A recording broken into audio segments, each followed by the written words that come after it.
Welcome back, everyone. I'm joined now by a very familiar face to many of us, Tony Stark, a.k.a. Iron Man, but also a dear friend of Chadwick's from the Marvel Universe, Robert Downey Jr. So good of you to be with us tonight. And you and Chadwick, you shared some iconic moments on screen together as fellow Avengers. So talk to me about one of your memories of Chadwick on set. Toward the end of the third Avengers, the Infinity War, there's this we all kind of lose together, and I remember it was one of those few days that all of the Avengers were together, and it was just the way that he walked on set and the immense success that had occurred, and rightfully so, with Black Panther, and he was just in this kind of stratus of his own, and but always humble, always hardworking, always a smile on his face, and now looking back, all the more I realized just what an incredibly graceful human being he was. Yeah, and you shared, Robert, you shared such a heartwarming video on Instagram yesterday. The two of you, you were laughing. You called him a game changer. How are you going to remember your friend, and how do you want the rest of the world to remember him too? Well, even just, it was about 6-8 weeks ago, I reached out to him amidst the George Floyd protests, and he had such a thoughtful and kind of informative reframe for me as I was on a bit of a listening tour. And then I just go back and think, you know, every time I think about, and Black Panther is hands down, it is the crowning achievement of the Marvel Universe. And I say that with all due respect to all the other films that have been made, including my own. But it was the one where people got to vote with their ticket sales and say, we require this overdue diversity. This is a meritocracy, or at least it should be. And this is a fantastic movie that has leveled the playing field, and you know, appropriately so. And so his legacy is so meaningful. And at the same time, as I was noticing, you know, and it's so great of you to do this, and ABC and Disney and Marvel to give this the space it deserves. There's a void now. It's so generous of you to share that with everyone, Robert. We appreciate it so very, very much. You take care. Thanks, Robert. Yes, they were just two words, Wakanda forever. But in so many ways, they summed up centuries of struggle. And the world first heard them in the game-changing movie Black Panther, the first superhero film ever nominated for a Best Picture Oscar. But Black Panther was so much more than just a movie. It was a movement, a cultural moment that changed everything before it and after it. And for many, Chadwick Boseman was the man. Here's Byron Pitts. Epic by every measure. We are home. Size, scale, impact. Black Panther didn't simply shatter box office records.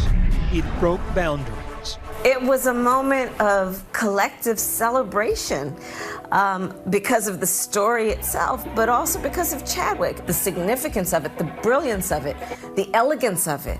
He did all of that. At the premiere of Black Panther, Chadwick and I saw each other right before the curtains rose and the film was going to start, and we embraced each other. And I said to him, I cannot wait to share this movie with the world. And he kind of leaned in and whispered to me in that soft voice of his, and he said, I can't wait to change the world. And change the world it did. Wakanda forever! Wakanda forever! Wakanda Forever became a rallying cry for millions who finally could see a superhero on screen who looked like them. This video going viral of Atlanta students dancing when they were told they'd be going to see the movie. This was a film that was being treated with the same respect and thoughtfulness as a Captain America and an Iron Man. And that was a gift to a generation of children who normally would have never gotten to see something like that before. I say that he was a star, but also a shooting star. because he lived his life in such a way that, you know, forever kids who see him in that Black Panther role and see a reflection of themselves embodied in everything that he intended, you know, they get to dream about and wish about and make wishes on that shooting star that was Chadwick Boseman. Chad was my brother. And I mean that in the sense of there's obviously, you know, brother in the sense of being, you know, African-American man in America. But the brotherhood that I'm really speaking of is Howard. When he spoke at commencement at his beloved alma mater, he reflected on a role he thought played into stereotypes. I was conflicted. Howard had instilled in me a certain amount of pride, and for my taste, this role didn't live up to those standards. Chad was a very, very conscious dude, you know, and he would not, he wasn't the kind of cat that felt like he had to take a role to make a living. His art was an extension of that struggle. And so he wasn't gonna take something that wasn't gonna, you know, wasn't gonna embody that. He wasn't gonna take anything that embarrassed him, embarrassed his people, embarrassed his community. That just wasn't him. He would play smaller roles until he finally got the chance to embody a real-life hero, Jackie Robinson, in 42. I didn't come here to make friends. I don't even care if they respect me. I know who I am. When you play someone who lives so courageously, you're able to sort of rise to the occasion in a way because you play someone who does that. It gives you a sense of courage. Chadwick played great men, and he was a great man, and bringing real life characters to the screen with such amazing nobility and humor and humanity. And that's why he was the only choice. The only actor we ever discussed to play T'Challa was Chadwick Boseman. He brought royalty. He brought royalty. It's not easy to play a king. He brought a regal spirit, you know, and he always had that. Ready, go! Black Panther would be the role of a lifetime for Boseman, a work of art that wasn't colorblind, but rather color-brave, reimagining what it meant to be a warrior, a hero, a king. I watched this movie and I see all these black people, and so in some ways it seems intentionally black. But by the end of it, it's sort of coincidentally black. Universal story. It's a universal story. Universal story. Yeah, and the truth is, you know, art can do that. I grew up loving comic books, man. A lot of my comic books I read, it wasn't a black face to be found. You know, our story is about a man who's taking on a responsibility that he does not feel ready for. You know, I can't think of a more universal story. Everybody goes through that. You've portrayed major figures in American history, groundbreaking figures, Jackie Robinson, James Brown, Thurgood Marshall. How does Black Panther fit into that? Right, because those were all men who changed history. Right. Who changed not only how people saw themselves, but how other people saw them. I certainly wouldn't be here if it were not for those men that I portrayed, you know, because of what they did in their lives and what the doors that it opened for me. So when I'm walking through the lab and I'm feeling myself because I'm king and I'm with, you know, my sister, there's a little bit of James Brown. When I'm holding court, there's a little bit of Thurgood Marshall. The power of the Black Panther.